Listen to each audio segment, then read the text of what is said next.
Hello বন্ধুরা, welcome to our channel বর্ণফুল। আজ বাংলা নতুন বছরের শুরু, তাই সকল বন্ধুদের জানাই শুভ নববর্ষ। আজকে নিয়ে এসেছি খুবই সহজ পদ্ধতিতে নরম ও তুলতুলে একটি মিষ্টির রেসিপি। তার জন্য প্রথমে কড়াই গরম করে দিয়ে দিচ্ছি 1 চামচ ঘি। ঘিটা গলে গেছে, এখন দিয়ে দিচ্ছি এর মধ্যে 1 বাটি সুজি। সুজিটা হালকা ভেজে নিয়ে দিয়ে দিচ্ছি হাফ বাটি ময়দা। এখন লো ফ্লেমে ময়দাটাকেও ভেজে নিতে হবে, তবে কন্টিনিউ নাড়াচাড়া করে যেতে হবে। সুজি আর ময়দা ভাজা হয়ে গেছে, এখন এর মধ্যে দিয়ে দিচ্ছি আগে থেকে ফুটিয়ে ঠান্ডা করে রাখা দুধ। দুধের পরিবর্তে জল দিয়েও এটা করা যাবে। এখন সবকিছুকে ভালোভাবে মিশিয়ে একটি ডো বানিয়ে নিচ্ছি। খুবই কম সময়ে এই ডোটা তৈরি হয়ে যাবে, কারণ এখানে সুজি ও ময়দা আছে।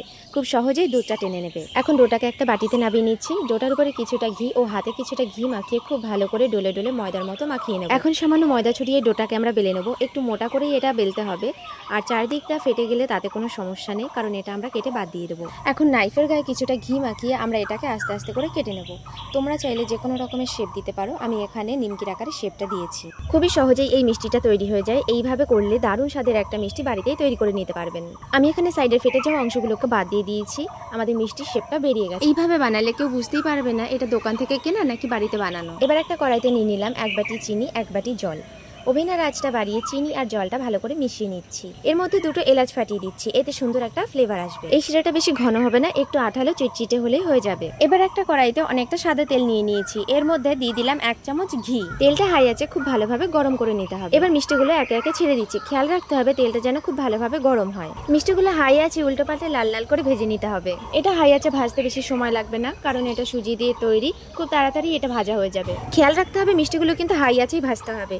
লো আছে ভাজলে সুজির মিষ্টি কিন্তু শক্ত হয়ে যেতে পারে, তাহলে পরে আর তুলতুলে ব্যাপারটা আসবে না। ভেজে নেওয়া মিষ্টিগুলি তুলে নিয়ে সাথে সাথে শিরার মধ্যে দিয়ে দিলাম। সব মিষ্টিগুলি ভেজে নিয়ে শিরার মধ্যে দেওয়া হয়ে গেলে শিরাটা একটু গরম করে নিয়ে ঢেকে রেখে দেবো ঠিক আধ ঘন্টার জন্য। দেখো আমাদের মিষ্টি রেডি হয়ে গেছে। এখন কিন্তু আমরা পরিবেশন করতে পারি। যেহেতু আজ পহেলা বৈশাখ আর গিফটে পাওয়া জিনিসগুলি প্রথম ব্যবহার করছি, তাই এই মিষ্টি প্রথমে ভগবানকে নিবেদন করব।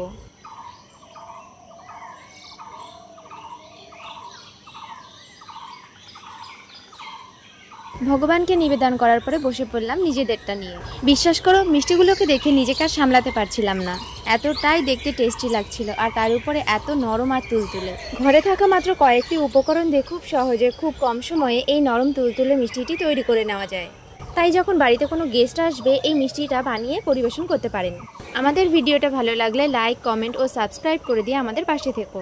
মিষ্টিগুলো দেখতে যতটা টেস্টি লাগছে, কিন্তু তার থেকেও বেশি টেস্ট হয়েছে এটা খেতে। তাই আর বেশি দেরি না করে একবার বাড়িতে ট্রাই করেই ফেলো, আর অবশ্যই কমেন্টে জানিও তোমাদের মিষ্টিটা কেমন লাগলো। মিষ্টিগুলোর উপরে এখন ছড়িয়ে দিচ্ছি কাজু বাদাম কুচি আর কিছুটা আমন্ড কুচি, দেখতে যাতে আরো বেশি টেস্টি ও আকর্ষণীয় লাগে। এখন চলো একটা মিষ্টি তোমাদের কেটে দেখাচ্ছি। কাটা দেখে তো বুঝতেই পারছো কতটা নরম তুলতুলে হয়েছে, মুখে দিতে না দিতেই সাথে সাথে মিলিয়ে যাবে। কেটেই যখন ফেলেছি একটু খেয়েই দেখি কেমন হয়েছে খেতে। অসাধারণ টেস্ট হয়েছে এটার, তোমাদের বলে বোঝাতে পারবো না। মুখে দিতে না দিতেই সাথে সাথে মুখের সাথে মিলিয়ে গেল, এত সুন্দর হয়েছে এটা। আজ এতটুকুই, আবার দেখা হবে নতুন কোনো রেসিপি নিয়ে। টাটা।